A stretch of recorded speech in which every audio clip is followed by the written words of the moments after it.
ಎಲ್ರಿಗೂ ನಮಸ್ಕಾರ. ಹಸೆ ಧಾರಾವಾಹಿಯ ನಾಳಿನ ಸಂಚಿಕೆಯಲ್ಲಿ ಏನಾಗ್ತಿದೆ ಅಂತ ನೋಡ್ಕೊಂಡು ಬರೋಣ ಬನ್ನಿ. ಮೊದಲಿಗೆ ವಿಶಾಲು 1,00,000 ರೌಡಿ ಕೈಲಿ ಕೊಟ್ಟು ಫೈನಾನ್ಸಿಯರ್ ಕೊಟ್ಟು ಅಂತ ಹೇಳಿ ಅವಳ ಹತ್ರ ಇರೋ ಬಡೆಗಳನ್ನ ತಗೊಂಡ್ ಬಾ ಅಂತ ಹೇಳಿ ಕಳಿಸ್ತಾಳೆ. ಅಲ್ಲಿಗೆ ರೇಖಾ ಬರ್ತಾಳೆ.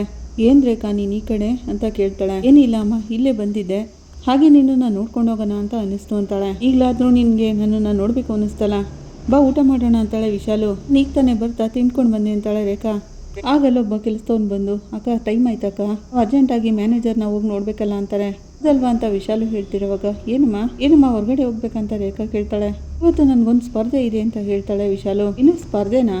ನೀನು ಮ್ಯಾರಥಾನಲ್ಲಿ ಭಾಗವಹಿಸ್ತಿದೀಯಾ ಅಂತ ಕೇಳ್ತಾಳೆ ರೇಖಾ. ಹೂ ತಗೊಳಕ್ಕೆ ಅಂತ ಇರೋ ಸ್ಪರ್ಧೆ ಅಂತಾಳೆ. ಇಂಥವ್ರ ಜೊತೆ ಪೈಪೋಟಿ ಮಾಡಿ ನನ್ನ ಮರ್ಯಾದೆ ಹೋಗ್ತಿದೆಯಲ್ಲ ಅಂತ ನಾನು ಅನ್ಕೋತಿದ್ದೀನಿ ಅಂತಾಳೆ. ನೀನೇನು ಹೇಳ್ತಿದೀಯೋ ನಂಗೆ ಅರ್ಥ ಆಗ್ತಿಲ್ಲಮ್ಮ ಅಂತ ರೇಖಾ ಕೇಳ್ತಾಳೆ. ಅಲ್ಲೊಬ್ರು ತುಂಬಾ ದೊಡ್ಡ ಬಿಲ್ಡರ್ಸ್ ಇದ್ದಾರೆ, ಅವರು ತುಂಬಾನೇ ಅಪಾರ್ಟ್ಮೆಂಟ್ಸ್ಗಳನ್ನ ಕಟ್ಟಿದ್ದಾರೆ. ಆ ಮನೆಗಳಿಗೆಲ್ಲ ಹೂ ಕೊಡ್ಬೇಕಂತೆ. ಆ ಆರ್ಡರ್ ಈಗ ಬಂದಿದೆ, ಅಲ್ಲೊಂದು ಅಂಗಡಿ ಇಟ್ಕೊಡ್ತಾರಂತೆ ಅವರು. ಅಷ್ಟು ಮನೆಗಳಿಗೂ ನಾವೇ ಹೂ ಕೊಡ್ಬೇಕು, ಅಷ್ಟು ದೊಡ್ಡ ಆರ್ಡರ್ ಸಿಕ್ಕಿದೆ. ದೊಡ್ಡ ಆರ್ಡರ್ ತಗೊಳಕ್ಕೆ ನನಗೂ ಮತ್ತೆ ಮೀನಾ ಅನ್ನೋಳ್ಗೆ ಇಬ್ರಿಗೂ ಪೈಪೋಟಿ ಇದೆ.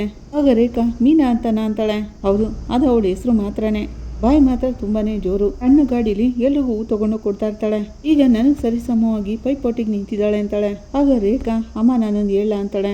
ಏನ್ ಹೇಳ್ ಮಗಳೇ ಅಂತಿರೋವಾಗ, ನಿನ್ನ ಹತ್ರ ಈಗಾಗಲೇ ತುಂಬಾನೇ ಅಂಗಡಿಗಳಿವೆ, ಇಷ್ಟು ಇದ್ದು ನೀನ್ ಯಾಕೆ ಅವ್ರ ಹತ್ರ ಪೈಪೋಟಿಗೆ ಹೋಗ್ತಿದ್ಯಾ? ಅವ್ರಿಗಾದ್ರ ಅವಶ್ಯಕತೆ ಇದೆಯೋ ಅವ್ರು ಅದನ್ನ ತಗೊಳ್ಳಿ ಬಿಡು. ಹಾಗಂತ ರೇಖಾ ಹೇಳ್ತಿರೋವಾಗ, ನೀನ್ ಹೇಳ್ತಿರೋದು ಸರಿಯಾಗಿದೆ ಮಗಳೇ, ಬೇರೆ ಯಾರಾದ್ರೂ ಆಗಿದ್ರೆ ಬದುಕೊಳ್ಳಿ ಬಿಡು ಅಂತ ಬಿಟ್ಬಿಡ್ತಿದ್ದೆ. ಆದ್ರೆ ಆ ಮೀನಾ ಮಾತ್ರ ಗೆಲ್ಬಾರ್ದು, ಅವಳು ನನಗೆ ಪರಮ ಎದುರಾಳಿ ಅಂತಾಳೆ.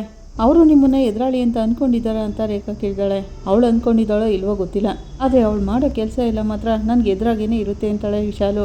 ಒಂದ್ ವೇಳೆ ಈ ಪೈಪೋಟಿಲಿ ನೀನು ಸೋತ್ಬಿಟ್ರಿ ಅಂತಾಳೆ ರೇಖಾ. ಅದನ್ನೆಲ್ಲ ನಾನು ಬಿಟ್ಕೊಡಲ್ಲ, ನಾನೇ ಗೆಲ್ಲೋದು. ಹೇಗೆ ಅಂತ ಈಗಾಗಲೇ ನನಗೆ ಚೆನ್ನಾಗಿ ಗೊತ್ತು ಅಂತಾಳೆ ವಿಶಾಲು. ಹೇಗೆ ಅಂತ ರೇಖಾ ಕೇಳ್ತಾಳೆ.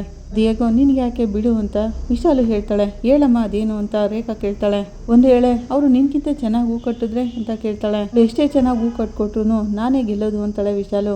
ಅದನ್ನೇ ಕೇಳ್ತಿರೋದಮ್ಮ, ಹೇಗೆ ಗೆಲ್ತೀಯ ಅಂತ ಕೇಳ್ತಾಳೆ ರೇಖಾ. ಹಾಗೆ ಕೇಳ್ತಿರೋವಾಗ, ಇದೆಲ್ಲ ವ್ಯವಹಾರದ ಬುದ್ಧಿವಂತಿಕೆ. ಈಗಾಗಲೇ ನಮ್ಮ ಕಡೆ ಹುಡುಗರನ್ನ ಕಳಿಸಿ ಈ ಆರ್ಡರ್ನ ನಮಗೆ ಕೊಡಬೇಕು ಅಂತ ಮ್ಯಾನೇಜರ್ನ ಎದುರಿಸಾಗಿದೆ ಅಂತಾಳೆ. ಅದ್ರ ಭಯದಿಂದನೇ ಆ ಮ್ಯಾನೇಜರ್ ಈ ಆರ್ಡರ್ನ ನನಗೆ ಕೊಡ್ತಾನೆ ಅಂತಾಳೆ. ಏನಮ್ಮ ನೀನು ಹೀಗೆಲ್ಲ ಮಾಡ್ತಿದೀಯಲ್ಲ, ನಿನ್ಗೆ ಆನೆಸ್ಟ್ ಆಗಿ ಏನು ಮಾಡಕ್ ಬರಲ್ವಾ ಹಾಗಂತ ರೇಖಾ ಹೇಳ್ತಿರೋವಾಗ, ನೀನ್ ಯಾಕೆ ಮಗಳೇ ತುಂಬಾ ಟೆನ್ಷನ್ ಆಗ್ತಿದೀಯಾ? ಇದನ್ನೆಲ್ಲ ನನಗೆ ಮಾಡಿ ಅಭ್ಯಾಸ ಇದೆ ಅಂತಾಳೆ ವಿಶಾಲು. ಆಗ ರೇಖಾ, ನಾನು ಯಾಕೆ ಈ ಮನೆಗೆ ಬರಲ್ಲ ಅಂತ ನಿನ್ಗೆ ಅರ್ಥ ಆಯ್ತಾ? ಈ ತರ ಕೆಲಸ ಮಾಡ್ತಿದೀಯಲ್ಲ, ಇದು ನನ್ಗೆ ಸ್ವಲ್ಪನೂ ಇಷ್ಟ ಆಗಲ್ಲ ಅಂತಾಳೆ. ಮಗಳೇ ನಿಂತ್ಕೋ ಅಂತ ವಿಶಾಲು ಅವಳು ಹಿಂದೆ ಹೋಗ್ತಾಳೆ. ಎಲ್ಲ ಆರ್ಡರ್ನ ಹೀಗೆ ತಗೊಳಕಾಗುತ್ತಾ ಮಗಳೇ? ಮೀನಾ ವಿಷಯದಲ್ಲಿ ಮಾತ್ರ ಹೀಗೆ ಮಾಡ್ಲೇಬೇಕು ಅಂತಾಳೆ. ಯಾವಾಗ ನೀನು ಎದುರಿಸಿ ಆರ್ಡರ್ನ ತಗೊಂಡಿಯೋ ಆವಾಗ್ಲೇ ನೀನ್ ಸೋತೋದೆ, ನೀನಾನೇ ಗೆದ್ದಿದ್ದು ಅಂತ ರೇಖಾ ಹೇಳ್ತಾಳೆ. ಏನ್ ಮಗಳೇ ನೀನ್ ಈ ತರ ಎಲ್ಲ ಮಾತಾಡ್ತಿದ್ದೀರಾ ಅಂತ ವಿಶಾಲು ಕೇಳ್ತಿರೋವಾಗ, ಆನೆಸ್ಟ್ ಆಗಿ ನಾವೇನ್ ಸಂಪಾದನೆ ಮಾಡ್ತೀವೋ ಅದ್ ಮಾತ್ರ ನಮ್ಮ ಹತ್ರ ಇರೋದು, ಈ ತರ ಏಮಾರ್ಸೋದೆಲ್ಲ ತುಂಬಾನೇ ಪಾಪ ಅಂತಾಳೆ ರೇಖಾ. ಇದೆಲ್ಲ ನಿನ್ನಿಂದ ನನ್ಗೂ ಬಂದ್ ಕರ್ಮ ಸೇರುತ್ತೆ ಅಂತಾಳೆ. ಪೇರೆಂಟ್ಸ್ ಮಾಡೋ ಒಳ್ಳೇದು ಕೆಟ್ಟದ್ದೆಲ್ಲ ಅವ್ರ ಮಕ್ಳಿಗೆ ಬಂದು ಸೇರುತ್ತೆ ಅಂತಾಳೆ. ನನ್ನ ಲೈಫೇ ಹೋಗೋದು ಅಂತ ರೇಖಾ ಹೇಳ್ತಿರುವಾಗ ವಿಶಾಲು, ಏನ್ ಮಗಳೇ ನೀನು ತುಂಬಾ ದೊಡ್ಡ ಮಾತುಗಳನ್ನೆಲ್ಲ ಹಾಡ್ತಿದೀಯಾ ಅಂತಾಳೆ. ನಿನ್ಗೆ ಯಾವ ಚಿಂತೆನೂ ಬರಲ್ಲ, ಯಾವ ಕೊರಗು ಬರಲ್ಲ, ನೀನ್ ಚೆನ್ನಾಗಿರ್ತೀಯ ಅಂತ ವಿಶಾಲು ಹೇಳ್ತಿರುವಾಗ, ನೀನ್ ಹೀಗೆ ಮಾಡ್ತಾನೆ ಇದ್ರೆ ನಾನು ಆಯ್ಸು ಅರ್ಧದಲ್ಲಿ ಅಂತ ರೇಖಾ ಹೇಳ್ತಾ ಇರ್ತಾಳೆ. ಆಗ ವಿಶಾಲು, ರೇಖಾ ಹೀಗೆಲ್ಲ ಅಪಶಕ್ನ ಮಾತಾಡಬೇಡ ಅಂತಾಳೆ. ಹೀಗೆಲ್ಲ ಮಾಡೋದು ನಂಗೆ ಸುತಾರಾಮ್ ಇಷ್ಟ ಇಲ್ಲ ಅಮ್ಮ ಅಂತಾಳೆ ರೇಖಾ. ಸರಿ ಈಗ ನಾನು ಏನು ಮಾಡಬೇಕು ಹೇಳು ಅಂತ ವಿಶಾಲು ಕೇಳ್ತಾಳೆ. ನೀನು ಇವತ್ತು ಅಲ್ಲಿಗೆ ಹೋಗೋದೇ ಬೇಡ ಅಂತಾಳೆ ರೇಖಾ. ಅವ್ರಿಗೇನೆ ಆರ್ಡರ್ ಸಿಕ್ಲಿ ಬಿಡು, ನೀನು ಮಾತ್ರ ಚೆನ್ನಾಗಿರ್ಬೇಕಾ, ಮತ್ತೊಬ್ರು ಚೆನ್ನಾಗಿರ್ಬಾರ್ದಾ? ರೇಖಾ ಹಾಗಂತಿರುವಾಗ, ಯಾರು ಬೇಕಾದ್ರೂ ಚೆನ್ನಾಗಿರ್ಲಿ, ಆದರೆ ಆ ಮೀನಾ ಮಾತ್ರ ಚೆನ್ನಾಗಿರ್ಬಾರ್ದು ಅಂತಾಳೆ. ಏನಮ್ಮ ನೀನು ಇಷ್ಟೊಂದು ಕ್ರೂರವಾಗಿ ಯೋಚನೆ ಮಾಡ್ತೀಯಾ?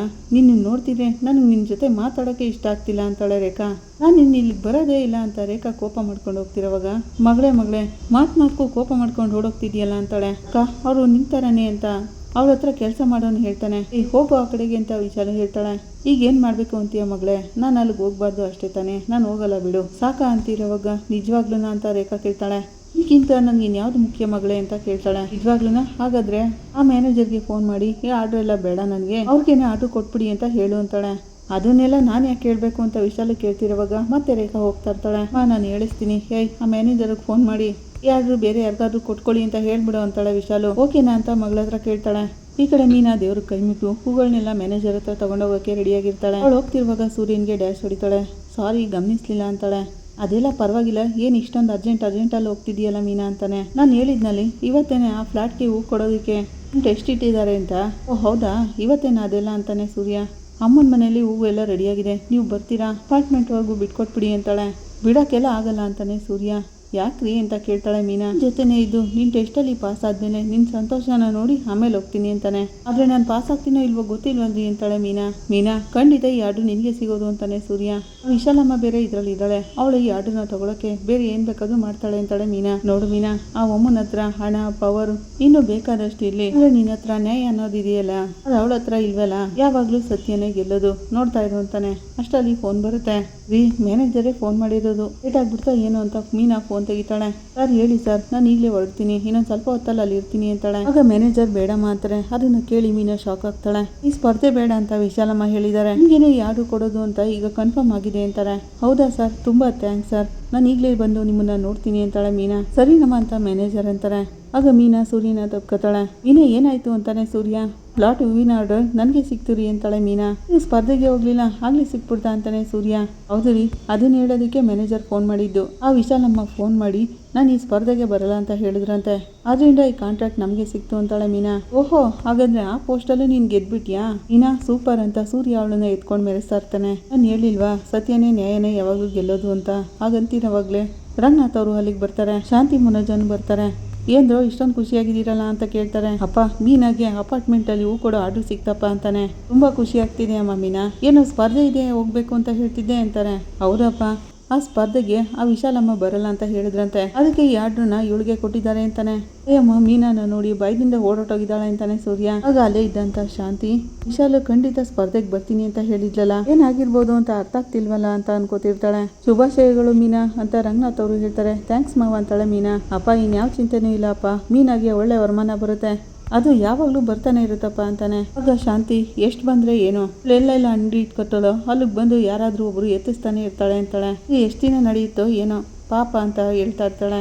ಆಗ ರಂಗನಾಥ್ ಅವರು, ಶಾಂತಿ, ಮೊದಲು ನೀನು ಈ ತರ ಮಾತಾಡೋದನ್ನ ನಿಲ್ಸು. ಮೀನಾ ಯಾವಾಗ್ಲೂ ಕಷ್ಟಪಟ್ಟು ಮೇಲ್ ಬರ್ತಾ ಇರ್ತಾಳೆ, ನೀನು ಅದನ್ನೆಲ್ಲ ಮುಗಿಸೋ ಮಾತಾಡ್ತೀಯಲ್ಲ ಯಾವಾಗ್ಲೂ. ಅವ್ರು ಹಾಗಂತಿರೋವಾಗ ಸೂರ್ಯ, ಇಲ್ಲಿ ಬಿಡಪ್ಪ, ಮೀನಾ ಏನೇ ಶುರು ಮಾಡಿದ್ರು ಸಕ್ಕರೆ ಅದಕ್ಕೆ ಒಂದು ಕೊಂಕು ಮಾತಾಡದೆ ಸುಮ್ಮನೆ ಇರಲ್ಲ. ಆದ್ರೆ ಮೀನಾ ಅವ್ರ ಮಾತಿಗೂ ಮೀರಿ ಯಾವಾಗ್ಲೂ ಬೆಳಿತಾನೆ ಇರ್ತಾಳೆ. ಈ ತರ ಮಾತಾಡೋದೆಲ್ಲ ನಮ್ಗೆ ಆಶೀರ್ವಾದ ಇದ್ದಂಗೆ ಅಪ್ಪ. ಹಾಗಂತಿರುವಾಗ ಮನೋಜ ಯಾರು ಆರ್ಡರ್ ಕೊಟ್ಟಿದ್ದು ಅಂತ ಕೇಳ್ತಾನೆ. ಆ ಮ್ಯಾನೇಜರೇ ಫೋನ್ ಮಾಡಿ ಆರ್ಡರ್ ಕೊಟ್ರು ಅಂತ ಮೀನಾ ಹೇಳ್ತಾಳೆ. ಆಗ ಮನೋಜ, ಆ ವ್ಯಕ್ತಿ ನನ್ನ ಆರ್ಡರ್ ಮಾತ್ರ ಯಾಕೆ ಕ್ಯಾನ್ಸಲ್ ಮಾಡಿದ್ರು, ನೀವು ಮಾತ್ರ ಆರ್ಡರ್ ಕೊಟ್ರು ಅಂತಾನೆ. ಓದ್ಕೊಂಡಿರೋ ಬಿಸ್ನೆಸ್ ಮ್ಯಾನ್ ನಾನು, ನನಗೆ ಈ ಆರ್ಡರ್ ಕೊಟ್ಟಿಲ್ವಲ್ಲ ಅಂತಾನೆ. ತಾನೊಂದು ಬಿಟ್ಟು ಬೇರೆ ಎಲ್ಲರೂ ಹಾಳಾಗೋಗ್ಲಿ ಅನ್ನೋನು ನೀನು, ನಾನು ಮಾತ್ರ ಯಾವಾಗ್ಲೂ ಚೆನ್ನಾಗಿರ್ಬೇಕು ಅನ್ಕೊಳ್ಳೋನು ನೀನು. ಮತ್ ನಿನ್ಗೆಲ್ಲೋ ಇಂಥ ಆರ್ಡರ್ಗಳೆಲ್ಲ ಸಿಗ್ತವೆ ಅಂತಾನೆ ಸೂರ್ಯ. ಯಾವನೋ ನಿನ್ಗೆ ಆರ್ಡರ್ ಕೊಡ್ತಾನೆ ಅಂತಿರುವಾಗ, ಏನ್ರಿ ಅಮ್ಮನ್ಗೆ ಈಗಲೇ ಫೋನ್ ಮಾಡಿ ಹೇಳ್ತೀನಿ, ಅವರು ತುಂಬಾನೇ ಖುಷಿ ಪಡ್ತಾರೆ ಅಂತಾಳೆ ಮೀನಾ. ಆಗ ಶ್ರುತಿಯಲ್ಲಿ ಎದುರಾಗಿ ಬರ್ತಾಳೆ ಮೀನಾ. ಶ್ರುತಿ ನನ್ಗೆ ಆ ಫ್ಲಾಟ್ ಆರ್ಡರ್ ಸಿಕ್ತು ಅಂತ ಹೇಳ್ತಿರುವಾಗ್ಲೇ ಶ್ರುತಿ ಓಡ್ ಬಂದು ಮೀನಾನ ತಬ್ಕೋತಾಳೆ. ಶ್ರುತಿ ಏನಾಯ್ತು, ಯಾಕೆ ಅಳ್ತಿದೀಯ ಅಂತ ಮೀನಾ ಕೇಳ್ತಾಳೆ. ಮೈಕಮ್ಮ, ಏನ್ ರವಿ ನಿನ್ನ ಬೈದ್ನಾ ಹೇಳು ಅಂತಾನೆ ಸೂರ್ಯ. ಹೇಳು ಶ್ರುತಿ ಅಂತ ಮೀನಾ ಕೇಳ್ತಿರೋವಾಗ ಶ್ರುತಿ ಅಳ್ತಾನೆ ಇರ್ತಾಳೆ. ಆಗ ಅಲ್ಲಿಗೆ ರಂಗನಾಥ್ ಅವರು ಬಂದು, ಯಾಕಮ್ಮ ಶ್ರುತಿ, ಯಾಕೆ ಅಳ್ತಿದೀಯಾ ಅಂತ ಕೇಳ್ತಾನೆ. ಬೇರೆ ಏನಾದ್ರೂ ಸಮಸ್ಯೆ ನೀನಮ್ಮ ಅಂತ ಶಾಂತಿ ಕೇಳ್ತಾಳೆ. ಶ್ರುತಿ ಹೇಳು ಶ್ರುತಿ, ಯಾಕೆ ಅಳ್ತಿದೀಯಾ ಹಾಗಂತ ಮೀನಾ ಕೇಳ್ತಿರೋವಾಗ ಶ್ರುತಿ ಅವಳು ಫೋನ್ ತೆಗೆದು ಫೋಟೋ ತೋರಿಸ್ತಾಳೆ.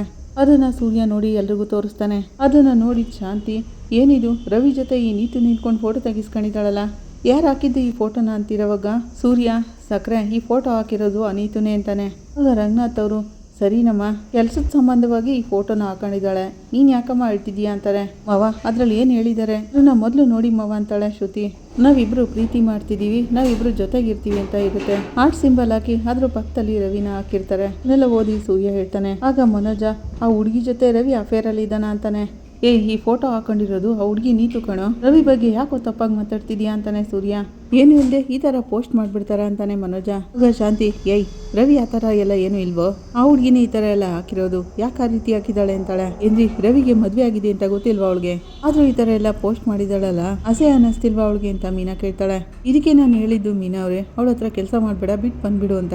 ಈಗ ನಮ್ಗೆಲ್ರಿಗೂ ಅಸಹ್ಯ ಆಗೋಗಿ ಮಾಡ್ಬಿಟ್ಟ, ಎಷ್ಟು ಅವಮಾನ ಆಗ್ತಿದೆ ಗೊತ್ತಾ ಅಂತಾಳೆ ಶ್ರುತಿ. ಅಳ್ಬೇಡ ಶ್ರುತಿ ಅಂತ ಮೀನಾ ಸಮಾಧಾನ ಮಾಡ್ತಿರುವಾಗ ಶಾಂತಿ, ಶ್ರುತಿ ನೀನ್ ಸ್ವಲ್ಪ ತಾಳ್ಮೆಯಿಂದ ಇರಮ್ಮ, ಏನೇ ಇದ್ರು ರವಿ ಜೊತೆ ಮಾತಾಡೋಣ, ಇದೆಲ್ಲ ಒಂದು ವಿಷಯ ಅಂತ ಅಳ್ತಿದ್ಯಲ್ಲ ಅಂತಾಳೆ. ಆಗ ಶ್ರುತಿ, ಹೇಗತ್ತೆ ತಾಳ್ಮೆಯಿಂದ ಇರಕ್ಕಾಗುತ್ತೆ, ಇದೇ ರೀತಿ ಬೇರೆ ಯಾರೋ ಮಾವನ್ ಜೊತೆ ಇರೋ ಫೋಟೋನ ಪೋಸ್ಟ್ ಮಾಡಿದ್ರೆ ನೀವು ತಾಳ್ಮೆಯಿಂದ ಇದ್ಬಿಡ್ತಿದ್ರ ಅಂತಾಳೆ. ಏನಮ್ಮ ಶ್ರುತಿ ಹೀಗೆ ಎದುರಿಸ್ತಿದ್ಯಾ ನೀನ್ ನನ್ನನ್ನ ಅಂತ ಶಾಂತಿ ಕೇಳ್ತಾಳೆ. ಮತ್ತೆ ನನಗೂ ಹಾಗೇನೆ ಭಯ ಆಗಲ್ವಾ ಅತ್ತೆ, ಅವಳು ಹಾಗಂತಿರೋವಾಗ ಸೂರ್ಯ, ಮೈಕಮ್ಮ ನೀನ್ ಎಮೋಷನ್ ಕರೆಕ್ಟ್ ಆಗಿದೆ, ಆದ್ರೆ ನೀನು ರವಿ ಮೇಲೆ ಸಂದೇಹ ಪಡ್ತಿದ್ಯಾ ಅಂತಾನೆ. ಶ್ರುತಿ, ನನ್ಗೆ ಅವನ ಮೇಲೆ ಯಾವ ಸಂದೇಹನೂ ಇಲ್ಲ, ಆದ್ರೆ ಆ ನೀತು ಬೇಕು ಅಂತಾನೆ ಇದನ್ನೆಲ್ಲ ಮಾಡ್ತಿದ್ದಾಳೆ.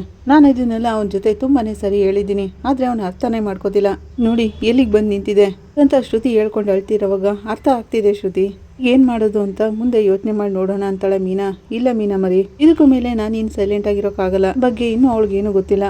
ನಾನಂತೂ ಅವಳನ್ನ ಸುಮ್ಮನೆ ಬಿಡಲ್ಲ ಅಂತ ಶ್ರುತಿ ಕೋಪ ಮಾಡ್ಕೊಂಡು ಹೋಗ್ತಾ ಇರ್ತಾಳೆ. ಶ್ರುತಿ ಇರು ಶ್ರುತಿ ಅಂತ ಮೀನಾ ಅವಳು ಹಿಂದೆ ಹೋಗ್ತಿರೋವಾಗ ಅವಳನ್ನಿವತ್ತು ಏನ್ ಮಾಡ್ತೀನಿ ಅಂತ ನೋಡ್ತಾ ಇರಿ ಅನ್ಕೊಂಡು ಶ್ರುತಿ ಹೋಗ್ತಾ ಇರ್ತಾಳೆ. ಅಂದ್ರೆ ಶ್ರುತಿ ಹೀಗೆ ಕೋಪ ಮಾಡ್ಕೊಂಡು ಹೊಟ್ಟೋದ್ಲನಂತ ಮೀನಾ ಕೇಳ್ತಾಳೆ. ಇದಕ್ಕೇನೆ ನಾನು ಹೇಳಿದ್ದು, ಈ ಹೋಟೆಲ್ ಶುರು ಮಾಡಿದ ತಕ್ಷಣ ರವಿನ ಶ್ರುತಿ ಜೊತೆ ಇರು ಅಂತ. ಆಗ ಅವನೇನಾದ್ರೂ ಮಾಡಿದ್ರೆ ಈ ಸಮಸ್ಯೆನೆ ಬರ್ತಾ ಇರ್ಲಿಲ್ಲ. ಮಾತ್ನ ಅವನೆಲ್ಲಿ ಕೇಳ್ತಾನೆ ಅಂತ ಬೈಕೋತಾ ಇರ್ತಾಳೆ. ಸೂರ್ಯ ಸಕ್ರೆ ಅವನು ಸ್ವಂತ ದುಡ್ಡಲ್ಲಿ ದುಡ್ದು ಅವನ ಕಾಲ್ ಮೇಲೆ ಅವ್ನು ನಿಂತ್ಕೋಬೇಕು ಅಂತ ಅನ್ಕೊಂಡ. ಅವ್ನ್ ದುಡ್ಡು ಬೇಡ ಅಂದ, ಅದ್ರಲ್ಲಿ ತಪ್ಪೇನಿಲ್ವಲ್ಲ ಅಂತಾನೆ. ಶಾಂತಿ ಏಯ್ ಕಂಡಂಗೆ ಮಾತಾಡಿ ಅವ್ನ ಮನ್ಸನ್ನ ಗೊಂದಲಕ್ಕೆ ಈಡು ಮಾಡಿದ್ದು ನೀನೇ ಕಣೋ. ನೀನ್ ಹೆಂಡತಿ ಶ್ರುತಿ ಜೊತೆ ಯಾವಾಗ್ಲೂ ಇರ್ತಾಳೆ, ಏನೇನಾದ್ರು ಹೇಳ್ಕೊಡ್ತಾಳೆ. ತೂಪ ಹಾಕೋದು ಇವಳೆ ಕಣೋ. ಶ್ರುತಿ ರವಿಗೆ ಅಡ್ವೈಸ್ ಮಾಡ್ತಾ ಹಾಳು ಮಾಡಿದ್ದು ಇವಳೇನೆ ಅಂತಾಳೆ. ರಂಗನಾಥ್ ಅವರು ಮನೆಯಲ್ಲಿ ಏನೇ ಆದ್ರೂ ಅದನ್ನೆಲ್ಲ ಮೀನಾ ಮೇಲೆ ಹಾಕ್ತೀಯ ಅಲ್ವಾ, ಸ್ವಲ್ಪ ಸುಮ್ನೆ ಇರ್ತೀಯಾ. ಶ್ರುತಿ ಬೇರೆ ಕೋಪದಲ್ಲಿ ಹೋಗಿದ್ದಾಳೆ ಅಂತಾರೆ. ಮಾವ ಶ್ರುತಿ ಬೇರೆ ಕೋಪದಲ್ಲಿ ಹೋಗಿದ್ದಾಳಲ್ಲ ಅಂತ ಮೀನಾ ಹೇಳ್ತಿರೋವಾಗ ಕೋಪದಲ್ಲಿ ಹೋಗಿ ಜಗಳ ಏನಾದ್ರು ಮಾಡ್ಬಿಟ್ರೆ ಅಂತ ರಂಗನಾಥ್ ಅವರು ಕೇಳ್ತಾರೆ. ನೀನೇನು ಚಿಂತೆ ಮಾಡ್ಬೇಡಪ್ಪ, ನಾವು ಹೋಗಿ ನೋಡ್ಕೊಂಡು ಬರ್ತೀವಿ ಅಂತ ಇನ್ನ ಸೂರ್ಯ ಇಬ್ರು ಹೋಗ್ತಾರೆ. ಆಗ ಶಾಂತಿ ಅಯ್ಯೋ ಈ ಮನೆಯಲ್ಲಿ ಮನೋಜ್ ಜೀವನನೂ ಚೆನ್ನಾಗಿಲ್ಲ, ಈಗ ರವಿ ಶ್ರುತಿ ಜೀವನದಲ್ಲೂ ಸಮಸ್ಯೆ ಬಂದ್ಬಿಡ್ತು. ಆದ್ರೆ ಇವರಿಬ್ರು ಬಗ್ಗೆ ಮಾತ್ರ ಯಾವ ಚಿಂತೆನೂ ಇಲ್ಲ, ಆರಾಮಾಗಿ ಓಡಾಡ್ಕೊಂಡಿದ್ದಾವೆ ಅಂತಿರೋವಾಗ ಯಾಕೆ ಇವರಿಬ್ರು ಮಧ್ಯೆ ಏನಾದ್ರು ಸಮಸ್ಯೆ ಬಂದ್ಬಿಡ್ಲಿ ಅಂತ ಅನ್ಕೋತಿದ್ಯಾ. ಅವರಿಬ್ರು ಯಾವಾಗ್ಲೂ ಚೆನ್ನಾಗಿರ್ಬಾರ್ದು ಹಾಗ ಅನ್ಕೋತಿರ್ತೀಯ ಅಲ್ವಾ ನೀನು ಅನ್ಕೊಂಡು ರಂಗನಾಥ್ ಅವರು ಹೋಗ್ತಾರೆ. ಈ ಮನೆಯಲ್ಲಿ ಏನೇನು ನಡೀತಿದೆ ಸರಿ ನಮ್ಮ ನಾನು ಶೋರೂಮ್ಗೆ ಹೋಗಿದ್ ಬರ್ತೀನಿ ಅಂತ ಮನೋಜ್ ಹೋಗ್ತಾನೆ. ಈ ಕಡೆ ನೀತು ಕೇಕ್ ತರಿಸಿರ್ತಾಳೆ. ಆ ಕೇಕ್ ಮೇಲೆ ಐ ಆಮ್ ಇನ್ ಲವ್ ಅಂತ ಬರ್ಸಿರ್ತಾಳೆ. ಅದು ಲವ್ ಸಿಂಬಲ್ ಇರೋ ಕೇಕ್ ಆಗಿರುತ್ತೆ. ಅದನ್ನ ಅಲ್ಲಿರೋ ಸ್ಟಾಫ್ ನೋಡಿ ಕ್ಯಾಬಿನ್ ಇಂದ ಆಚೆ ಹೋಗ್ತಾರೆ. ಅಲ್ಲಿಗೆ ಮಿಕ್ಕವರೆಲ್ಲ ಬರ್ತಾರೆ. ಏನೋ ಇದು ಇವ್ರು ಏನೇನೋ ಮಾಡ್ತಿದ್ದಾರೆ, ರವಿ ಜೊತೆ ಇರೋ ಫೋಟೋನ ಪೋಸ್ಟ್ ಮಾಡಿ ಪ್ರೀತಿ ಮಾಡ್ತಿದ್ದೀನಿ ಅಂತ ಹೇಳ್ಕೊಂಡಿದ್ದಾರೆ. ನೋಡಿದ್ರೆ ಐ ಆಮ್ ಇನ್ ಲವ್ ಅಂತ ಕೇಕ್ ತರಿಸಿದ್ದಾರೆ. ಮತ್ತೆ ರವಿ ಕತೆ ಅಂತ ಒಬ್ಬ ಸ್ಟಾಫ್ ಹೇಳ್ತಾನೆ. ರವಿಗೆ ಈ ವಿಷಯ ಗೊತ್ತಾದ್ರೆ ಏನಾಗ್ಬೋದು ಅಂತ ಇನ್ನೊಬ್ಬ ಕೇಳ್ತಾನೆ. ಸಮಸ್ಯೆ ಆಗ್ಬೋದು ಅಂತ ಇನ್ನೊಬ್ಬ ಹೇಳ್ತಾನೆ. ಸಮಸ್ಯೆ ಎಲ್ಲ ಮಂಗಳಾರತಿನೇ ನಡೆಯುತ್ತೆ ಅಂತ ಹೇಳ್ತಾರೆ ಸ್ಟಾಫ್. ಹಾಗಾದ್ರೆ ಈ ಕೇಕ್ ತರಿಸಿರೋದು ರವಿ ಸರ್ ಮೇಲಿನ ಲವ್ಗ ಅಂತ ಕೇಳ್ತಾರೆ. ಇಂಡೈರೆಕ್ಟ್ ಆಗಿ ಅದನ್ನೇ ಮಾಡ್ತಿರೋದು ಅಂತ ಇನ್ನೊಬ್ಬ ಸ್ಟಾಫ್ ಹೇಳ್ತಾರೆ. ಫ್ರೆಂಡ್ಸ್ ಇವತ್ತು ನಾನು ತುಂಬಾನೇ ಹ್ಯಾಪಿಯಾಗಿದ್ದೀನಿ, ನಿಮ್ಮ ಜೊತೆ ಎಲ್ಲ ಶೇರ್ ಮಾಡ್ಕೋಬೇಕು ಅಂದ್ಕೊಂಡಿದ್ದೀನಿ, ಎಲ್ಲರೂ ಬನ್ನಿ ಅಂತಾಳೆ ನೀತು. ಇದನ್ನ ವಿಡಿಯೋ ಮಾಡ್ತೀರಾ ಅಂತ ಕೇಳ್ತಾಳೆ ನೀತು. ಈ ಕಡೆ ಶ್ರುತಿ ಹೋಟೆಲ್ ಒಳಗೆ ಬರ್ತಿರ್ಬೇಕಾದ್ರೇನೆ ರವಿನೂ ಕೂಡ ಬೈಕಲ್ಲಿ ಬರ್ತಾನೆ. ಅವಳು ಒಳಗಡೆ ಹೋಗ್ತಿರೋದನ್ನ ನೋಡಿ ಶ್ರುತಿ ಅಂತ ಕೂಗ್ತಾನೆ. ಶ್ರುತಿ ಬಂದಿದ ತಕ್ಷಣ ಆ ಕೇಕ್ ತೆಗೆದು ನೀತು ಮುಖ ಕೊಡಿತಾಳೆ.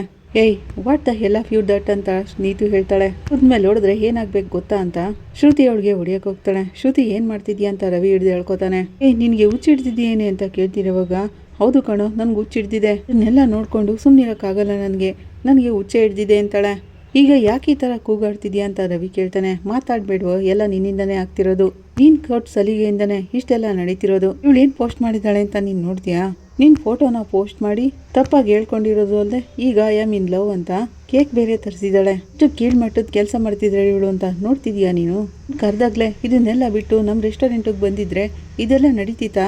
ಇವಳು ಇಂಥ ಲೆವೆಲ್ಗೆ ಇಳಿತಿದ್ಲಾ? ಶ್ರುತಿ ಹಾಗಂತಿರುವಾಗ ರವಿ ನೀತು ಏನ್ ಮಾಡ್ತಿದ್ದೀರಾ ನೀವು? ನಿಮ್ಮ ಈ ಆಟಗಳಿಗೆಲ್ಲ ಒಂದು ಮಿತಿ ಅನ್ನೋದೇ ಇಲ್ವಾ? ಯಾಕೆ ಈ ತರ ತಪ್ಪಾಗಿ ಪೋಸ್ಟ್ ಮಾಡಿದೀರಾ? ಶ್ರುತಿ ನನ್ನನ್ನ ನಮ್ಮ ರೆಸ್ಟೋರೆಂಟ್ಗೆ ಬಂದ್ಬಿಡು ಅಂತಂದಾಗ ಇದೆಲ್ಲ ಇಲ್ವೇ ಇರ್ಲಿಲ್ಲ. ಆಗ ಅವಳಿಗೆ ನಮ್ಮ ಮೇಲೆ ಯಾವ ಸಂದೇಹನೂ ಇರ್ಲಿಲ್ಲ. ಬರ್ತಾ ಬರ್ತಾ ಇದೆಲ್ಲ ಬದಲಾಯ್ತಾ ಹೋಯ್ತು. ಏನಕ್ಕೆ ಈ ತರ ಎಲ್ಲ ಮಾಡ್ತಿದ್ದೀರಾ ನೀವು? ರವಿ ಹಾಗೆ ಕೇಳ್ತಿರೋವಾಗ Neetu because I am love with you Ravi ಅಂತ ಹೇಳ್ತಾಳೆ. ಶ್ರುತಿ ಅದನ್ನ ಕೇಳಿ ಶಾಕ್ ಆಗ್ತಾಳೆ. ರವಿಗೂ ಕೂಡ ಶಾಕ್ ಆಗುತ್ತೆ.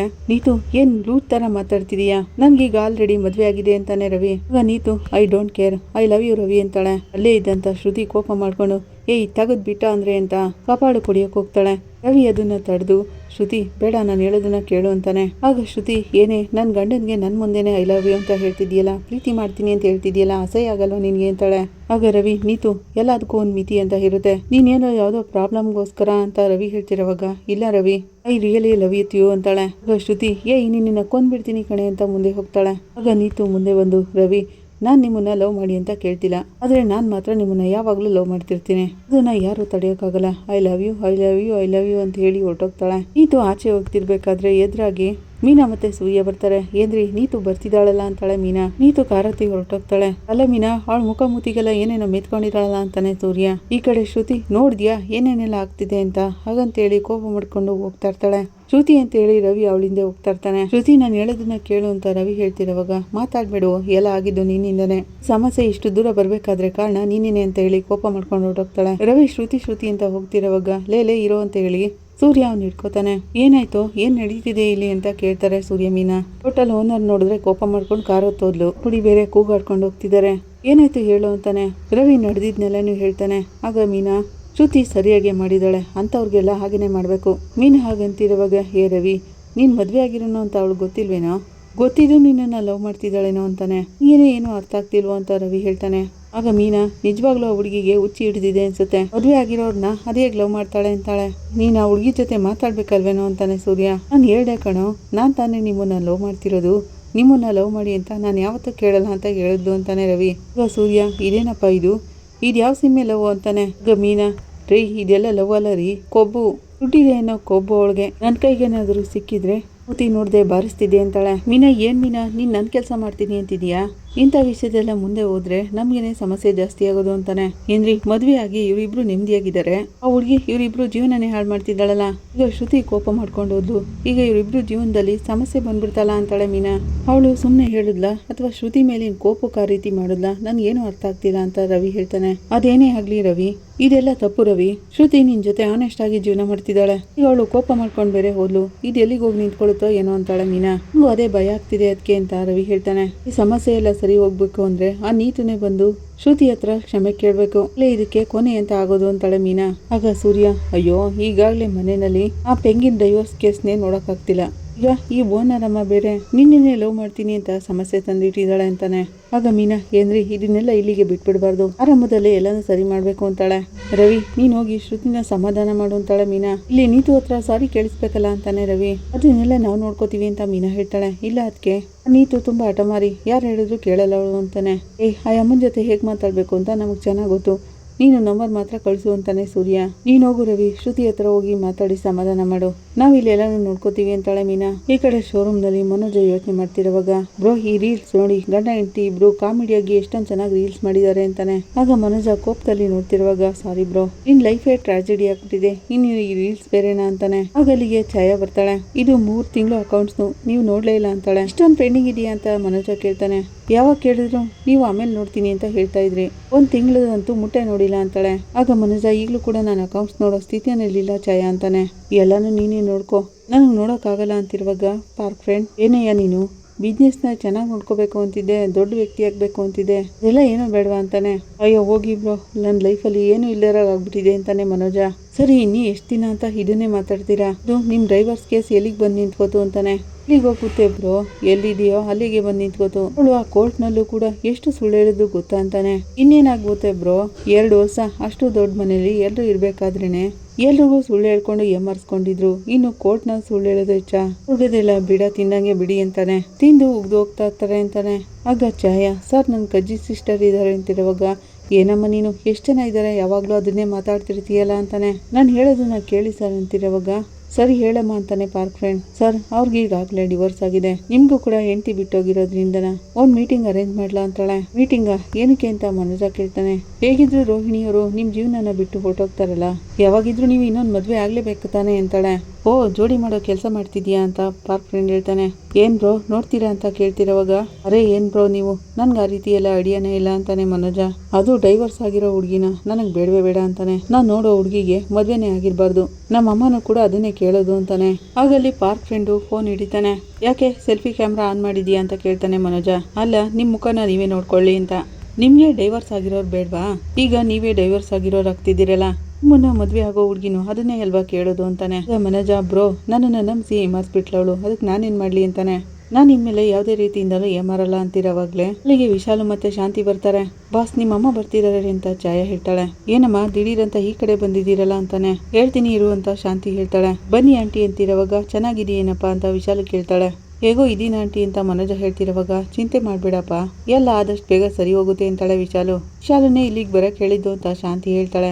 ಆಂಟಿ ಏನಾದ್ರು ಐಟಮ್ ತಗೊಂಡೋಗ್ಬೇಕಿತ್ತ ಅಂತ ಮನೋಜ ಕೇಳ್ತಾನೆ. ಅದೆಲ್ಲ ಏನೂ ಇಲ್ಲ, ಸ್ವಲ್ಪ ಇರಪ್ಪ ಅವರು ಬಂದ್ಬಿಡ್ಲಿ ಅಂತಾಳೆ. ಆಗಲ್ಲಿಗೆ ಫೈನಾನ್ಷಿಯರ್ ಬರ್ತಾನೆ. ನೀ ಸರ್ ಏನ್ ಸರ್ ನೀವಿಲ್ಲಿ ಅಂತಾನೆ ಮನೋಜ. ಡ್ಯೂ ಕಟ್ಟಕ್ಕೆ ಟೈಮ್ ಇದೆ ಇನ್ನೂನು, ಯಾರನ್ನ ಬೇಕಾದ್ರೂ ಕರ್ಕೊಂಡೋಗಿ, ನಮ್ಮ ಅವನ್ ಮಾತ್ರ ಕರ್ಕೊಂಡೋಗ್ಬಿಡಿ ಅಂತಾನೆ. ಏನು ಅಂತ ಶಾಂತಿ ಮನೋಜನ ಹಿಡ್ಕೋತಾಳೆ. ಆಗ ಅಲ್ಲೇ ಇದ್ದಂತ ವಿಶಾಲ್, ಟೀಚರ್ ನೀವೇನು ಭಯಪಡ್ಬೇಡಿ, ಇವ್ರು ಹಾಗೆಲ್ಲ ಮಾಡಲ್ಲ ಅಂತಾಳೆ. ಬನ್ನಿ ಎಲ್ಲರೂ ಆ ಕಡೆ ಹೋಗಿ ಮಾತಾಡೋಣ ಅಂತ ಶಾಂತಿ ಎಲ್ರೂ ಕರ್ಕೊಂಡು ಹೋಗ್ತಾಳೆ. ಮಿಸ್ಟರ್ ಮನೋಜ್ ಬಿಸ್ನೆಸ್ ಎಲ್ಲ ಹೇಗೆ ನಡೀತಿದೆ ಅಂತ ಫೈನಾನ್ಷಿಯರ್ ಕೇಳ್ತಾನೆ. ಪರವಾಗಿಲ್ಲ ಸರ್ ಅಂತಾನೆ.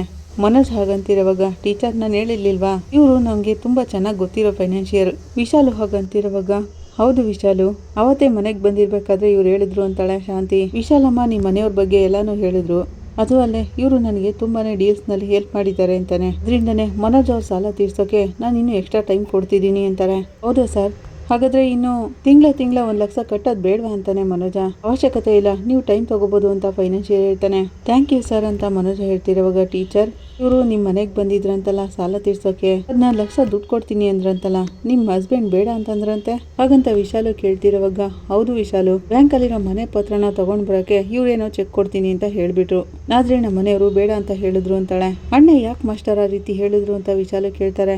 ಅವ್ರು ಹಾಗೇನೆ ಅಂತ ಶಾಂತಿ ಹೇಳ್ತಾಳೆ. ಹಳೆ ಪಂಚಾಂಗೋತ್ತರ ಹಾಡಿದ್ನೇ ಹಾಡ್ತಾರೆ ಅಂತಾಳೆ. ಅವರು ಚೆನ್ನಾಗಿ ಬದುಕಲ್ಲ, ಮತ್ತೊಬ್ರು ಬದುಕಕ್ ಬಿಡಲ್ಲ. ಎಲ್ಲ ತಿರುಗುತ್ತೆ ಅಂತ ಗೊತ್ತಾದ್ಮೇಲೆ ಟಾಕ್ ಟಾಕ್ ಅಂತ ಏನೇನ್ ಮಾಡ್ಬೇಕು ಎಲ್ಲನೂ ಮಾಡ್ಬೇಕಲ್ವಾ, ಎಲ್ಲ ಅವ್ರಿಗೆ ಒಂದು ಗೊತ್ತಾಗಲ್ಲ ಅಂತಾಳೆ. ಆಗ ಮನೋಜ, ಆಂಟಿ ನಮ್ಮ ಅಪ್ಪನ ಕ್ಯಾರೆಕ್ಟರ್ ಇರೋದೇ ಆ ರೀತಿ. ನಾನು ಎಷ್ಟೊಂದು ಓದ್ಕೊಂಡಿದ್ದೀನಿ, ನಾನು ಯಾವ ಒಳ್ಳೆ ವಿಷಯ ಹೇಳಿದ್ರು ಅವ್ರು ಕೇಳೋದೇ ಇಲ್ಲ. ಆದ್ರೆ ಅದನ್ನೇ ಆ ಸೂರ್ಯ ಹೇಳ್ಬಿಟ್ರೆ ತಕ್ಷಣ ಕೇಳ್ಬಿಡ್ತಾರೆ. ಆ ರೀತಿ ಅವ್ರ ಜೊತೆ ಅವನು ತಪ್ಪಾಗಿ ಎಲ್ಲಾನು ಹೇಳ್ಕೊಟ್ಟಿರ್ತಾನೆ ಅಂತಾನೆ. ನೀನೇನು ಚಿಂತೆ ಮಾಡ್ಬೇಡಪ್ಪ, ನಾನು ಇದೀನಲ್ಲ, ಇನ್ಮೇಲೆ ಎಲ್ಲಾನು ನಾನೇ ನೋಡ್ಕೋತೀನಿ. ಟೀಚರ್, ಮೊದ್ಲು ಆ ಬ್ಯಾಂಕ್ ಅಲ್ಲಿರೋ ಸಾಲನ ತೀರಿಸಿ ಮನೆ ಡಾಕ್ಯುಮೆಂಟ್ಸ್ ನ ತಗೊಂಡ್ ಬನ್ನಿ, ಇಲ್ಲಾಂದ್ರೆ ದಿನಕ್ಕೂ ಬಡ್ಡಿ ಜಾಸ್ತಿ ಆಗ್ತಾನೆ ಹೋಗುತ್ತೆ. ಏನ್ ಸರ್ ಅಂತ ವಿಶಾಲು ಕೇಳ್ತಾಳೆ. ಹೌದೌದು, ಹೊಸ ರೂಲ್ಸು ಅದು ಇದು ಅಂತ ಹೇಳಿ ಬಡ್ಡಿ ಜಾಸ್ತಿನೇ ಆಗ್ತಾರೆ ಅಂತ ಫೈನಾನ್ಷಿಯರ್ ಹೇಳ್ತಾನೆ. ಬಡ್ಡಿನೂ ಜಾಸ್ತಿ ಆಗುತ್ತೆ, 14 ಲಕ್ಷ ಕಟ್ಟಿ ಮುಗಿಸೋ ಅಷ್ಟರಲ್ಲಿ 10 ವರ್ಷ ಆಗುತ್ತೆ ಅಂತಾನೆ. ಆಗ ಶಾಂತಿ, ಅಯ್ಯಯ್ಯೋ ಹಾಗಾದ್ರೆ ಬಡ್ಡಿ ಎಲ್ಲಿಂದ ಎಲ್ಲಿಗೂ ಹೋಗುತ್ತಲ್ಲ ಅಂತಾಳೆ. ಆಗ ಮನೋಜ, ಅಮ್ಮ ಸ್ವಲ್ಪ ಬಾಯ್ಲಿ ಅನ್ಕೊಂಡು ಕರ್ಕೊಂಡೋಗಿ, ಹೌದಮ್ಮ ಅವ್ರು ಹೇಳಿದ್ ಸರಿಯಾಗಿದೆ, ಆದಷ್ಟು ಬೇಗ ನಾವು ಬ್ಯಾಂಕಿಗೆ ದುಡ್ಡು ಕಟ್ಟಿ ಮನೆ ಪತ್ರನ ತಗೊಂಡ್ ಬಂದ್ಬಿಡ್ಬೇಕು ಅಂತಾನೆ. ಟೀಚರ್, ಅದಕ್ಕೆ ತಾನೇ ನಾನು ಫಿನಾನ್ಷಿಯರ್ನ ಜೊತೆಲಿ ಕರ್ಕೊಂಡು ಬಂದಿರೋದು. ಸರ್, ನೀವು ಆ ಚೆಕ್ನ ಅವ್ರು ಕೊಡಿ ಅಂತಾಳೆ ವಿಶಾಲು. ಆಗ ಫಿನಾನ್ಷಿಯರ್ ಅವ್ರ ಮುಂದೆ ಹಿಡಿತಾನೆ. ಇದು 14 ಲಕ್ಷದ ಚೆಕ್ ಅಂತ. ಶಾಂತಿ ಮನೋಜ ಒಬ್ರಿಗೊಬ್ರು ಮುಖ ನೋಡ್ಕೋತಾರೆ. ಏನ್ ಟೀಚರ್ ಯೋಚನೆ ಮಾಡ್ತಿದ್ದೀರಾ, ತಗೊಳ್ಳಿ ಅಂತಾಳೆ ವಿಶಾಲು. ಈಗ ನಮ್ ಸರ್ ಬಡ್ಡಿ ಕೂಡ ಬೇಡ ಅಂದಿದ್ದಾರೆ, ಇನ್ನೇನಾಗಬೇಕು ನಿಮ್ಗೆ? ಏನ್ ಸರ್ ಅಂತ ಫೈನಾನ್ಷಿಯರ್ನ ಕೇಳ್ತಾಳೆ ವಿಶಾಲು. ಖಂಡಿತ ನಿಮ್ಗೋಸ್ಕರ ಇಷ್ಟು ಕೂಡ ಮಾಡೋಕ್ಕಾಗಲ್ವ ಅಂತ ಫೈನಾನ್ಷಿಯರ್ ಹೇಳ್ತಾನೆ. ಆಗ ಮನೋಜ, ಅಮ್ಮ ಆಂಟಿ ಹೇಳ್ತಿದಾರಲ್ಲ ತಗೊಂಡ್ಬಿಡಮ್ಮ ಅಂತಾನೆ. ಶಾಂತಿಯ ಚೆಕ್ನ ಇಸ್ಕೊತಾಳೆ. ಟೀಚರ್, ಮೊದಲು ದುಡ್ಡನ್ನ ಬ್ಯಾಂಕ್ ಕಟ್ಟಿ ಮನೆ ಪತ್ರನ ತಗೊಂಡ್ಬಿಡಿ, ಅದನ್ನ ತಗೊಂಡ್ ಬಂದು ನಮ್ ಫಿನಾನ್ಷಿಯರ್ ಹತ್ರ ಅಡಮಾನ ಇಟ್ಬಿಡಿ ಅಂತಾಳೆ. ಆಮೇಲೆ ನಿಮ್ಗೆ ಯಾವ ಸಮಸ್ಯೆನೂ ಬರಲ್ಲ, ಪತ್ರ ಭದ್ರವಾಗಿ ಇವ್ರ ಹತ್ರನೇ ಇರುತ್ತೆ, ನೀವು ತಾಳ್ಮೆಯಿಂದ ದುಡ್ಡು ಕಟ್ಟಿ ಅದನ್ನ ತಗೋಬಹುದು ಅಂತಾಳೆ. ಆಗ ಶಾಂತಿ, ಹಾಗಲ್ಲ ವಿಶಾಲು, ಅದ್ರಲ್ಲಿ ಸ್ವಲ್ಪ ಸಮಸ್ಯೆ ಇದೆ ಅಂತಾಳೆ. ಸಮಸ್ಯೆನಾ, ಏನ್ ಟೀಚರ್ ಅದು ಅಂತಾಳೆ ವಿಶಾಲು. ಡಾಕ್ಯುಮೆಂಟ್ಸ್ ನ ಬ್ಯಾಂಕಿಂದ ತಗೋಬೇಕು ಅಂದ್ರೆ ಮನೋಜ್ ಅಪ್ಪನೂ ಕೂಡ ಸೈನ್ ಮಾಡ್ಬೇಕು ಅಂತಾಳೆ. ನೀವು ಅವ್ರ ಹತ್ರ ಕೇಳಿ ಮಾಸ್ಟರ್ ಅಂತಾಳೆ ವಿಶಾಲು. ಇನ್ ಬೇರೆ ವಿಶಾಲು, ನಾನ್ ಚೆಕ್ ತಗೊಂಡಿದ್ದೀನಿ ಅಂತ ಹೇಳಿದ್ರೇನೆ ಸಾಕು ನನಗ್ ಚೆನ್ನಾಗಿ ಬೈತಾರೆ, ಅವ್ರು ಖಂಡಿತ ಒಪ್ಕೊಳ್ಳಲ್ಲ ಬಿಡು ಅಂತಾಳೆ. ಖಂಡಿತ ಅವ್ರು ಸೈನ್ ಬೇಕೇ ಬೇಕಾ ಅಂತಾಳೆ ಶಾಂತಿ. ಆಗ ಮನೋಜ, ಅದ್ಯಾವುದು ಬೇಕಾಗಿಲ್ಲ ಅಮ್ಮ, ಅಪ್ಪನ ಸೈನ್ ತಾನೆ, ಅದನ್ನೆಲ್ಲ ನಾನೇ ಮಾಡ್ತೀನಿ ಅಂತಾನೆ. ಶಾಂತಿ ಶಾಕ್ ಆಗಿ, ಏನು ಹೇಳ್ತಿದ್ಯಾ ಅಂತಾಳೆ. ಹಾಗಲ್ಲ ಅಮ್ಮ, ಅಪ್ಪನ ತರ ಸೈನ್ ಮಾಡೋಕೆ ನನಗೆ ಚೆನ್ನಾಗಿ ಗೊತ್ತು ಅಂತ ಹೇಳ್ತಿದ್ದೀನಿ ಅಂತಾನೆ. ಅಪ್ಪನ ತರ ಸೈನ್ ಮಾಡೋದು ಈಸಿನೇ ಅಂತಾನೆ.